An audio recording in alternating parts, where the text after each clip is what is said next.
मैं बधिया चुआ ग्राम पंचायत का उप सरपंच राजू राम। मामला ये है कि करीब 100 एकड़ से ऊपर का ज़मीन जो अवैध रूप से कब्जा किया जा रहा है और इसमें बड़ा बड़ा पेड़ था, सब कटाई हो गया और निरंतर गांव वाले से शिकायत करते रहे, कलेक्टर को भी, फॉरेस्ट को भी, लेकिन इसमें कभी कब्जा नहीं रोका गया किसी प्रकार का।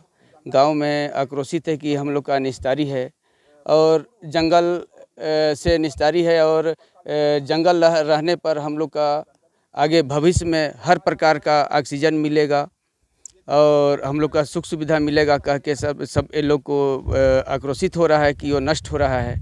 तो ये तो बड़ी मतलब थोड़ा सा गौर करने की बात है और प्रशासन इस पर बिल्कुल ध्यान नहीं दे रही है। गांव के कुछ लोगों का कहना है कि जब इसको बराबर किया जा रहा था उस समय आप लोगों ने कोई उचित कदम नहीं उठाया।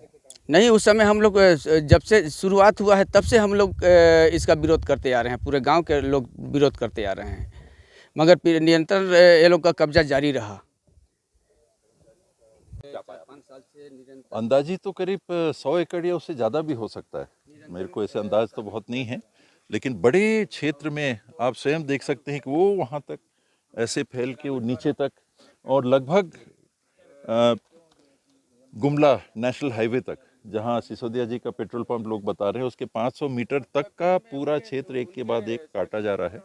और आप स्वयं देख सकते हैं कि मेड़ के आकार भी दिख रहे हैं, यहाँ कुछ नहीं है, जोत कोड भी ऐसा नहीं दिख रहा है और मेड़ बना के लोगों ने क्षेत्र को आपस में बांट लिया है। ये रिजर्व फॉरेस्ट है जो कलेक्टर ने 2016-17 में अन्य अधिकारियों के साथ सेटल भी किया, उसके आदेश भी हैं और बावजूद उसके ये स्थिति बनी।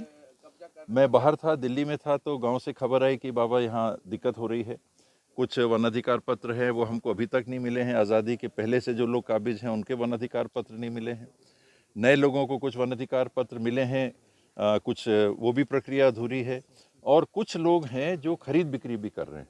ये सारी बातें सामने आई कि जो वन अधिकार पत्र मिले हैं उनकी खरीद बिक्री, उनके कब्जे की खरीद बिक्री भी चल रही है।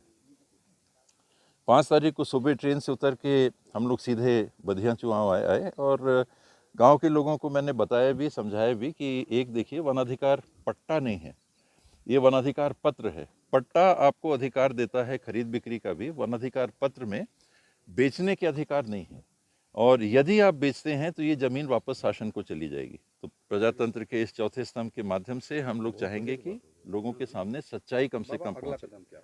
अगला कदम इसको रोकने का होगा।